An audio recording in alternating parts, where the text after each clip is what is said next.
فضل الصلاة على رسول الله صلى الله عليه وسلم. فضل الصلاة، أول حاجة يؤجر المصلي على النبي عليه الصلاة والسلام ب10 حسنات، يرفع المصلي على النبي عليه الصلاة والسلام 10 درجات، يغفر للمصلي على النبي صلى الله عليه وسلم 10 سيئات، سبب في شفاعة رسول الله صلى الله عليه وسلم يوم القيامة. يكفي الله عز وجل العبد اللي بيصلي على السلام يكفي همك ويغفر ذنبك. تصلي الملائكة على العبد دوت اللي صلى على النبي عليه الصلاة والسلام. الصلاة على النبي تعتبر امتثال لأوامر الله، يبقى أنا بعمل فرض من الله أمرني بيه. تامن حاجة سبب استجابة الدعاء، لو ختمت بيها واستفتحت بيها الدعاء ما بين الاستفتاح والختم مستجاب.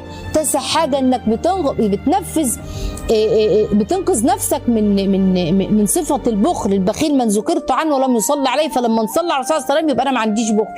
سبب من اسباب طرح البركة الصلاة على النبي عليه الصلاة والسلام. سبب لتثبيت القدم العبد على الصراط يوم القيامة كثرة الصلاة على النبي صلى الله عليه وسلم، التقرب الى الله عز وجل. سبب كمان لنيل مرادك في الدنيا والآخرة. سبب كمان في فتح أبواب الرحمة. سبب دليل صادق على محبة النبي لأنك بتذكر النبي عليه الصلاة والسلام. كمان سبب لدفع الفقر. خلاص كمان تشريف المسلم إنك